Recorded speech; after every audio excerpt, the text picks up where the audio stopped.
I think I started surfing when I was about 13, middle school, so intermediate school is what we called it. I had a buddy of mine, we played baseball together, and his dad surfed, and so, that's how I kind of got into it. He taught me how, and he was teaching his son at the same time.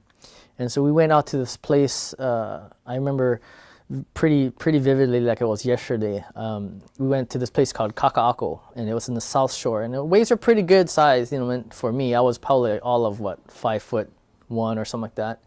And we went out on this board on this day, and I had a kind of brand new board. My dad had just bought me like maybe about 2-3 months, and I was still trying to get used to it. And it was an old twin fin surfboard, and I paddled out with them, and they're a lot more experienced than I was. So here I was just kind of following their coattails in a sense, and I get out there and I see this big wave, which was probably not really very big, but probably around 2 or 3 feet high, taller than me in a sense, where the face of it was probably about maybe 4 or 5 foot tall in the face. And when you're lying down on the board looking up and staring up, you're just like, oh. So I decided, well, I'll just paddle away from it. Big mistake. I started paddling towards the shore, and I kept looking back. Oh, it's coming closer. It's getting bigger. And the crest of the wave just slammed right down on my back, and it basically pinned me to my board. And all this water on top of you, and I just thought I was going to drown. And I don't know. I was probably under the water for maybe 15, maybe 20 seconds, maybe.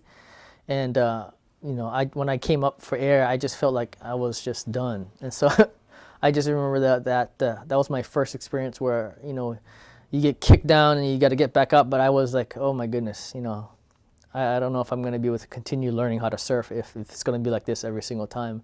But after that, I got over it. It took me a couple weeks to get the braveness back in me to get back out there again. And so, but that's probably one of my stories that I can still remember to this day. Well, it seems like you kept doing it. Yeah. Yeah, I still do it now. I mean, I still do it here in Oregon. It's colder. You got to wear a wetsuit, but the joy of it still, that rush that you get from catching a wave, I still feel the same as I was when I was 13. So.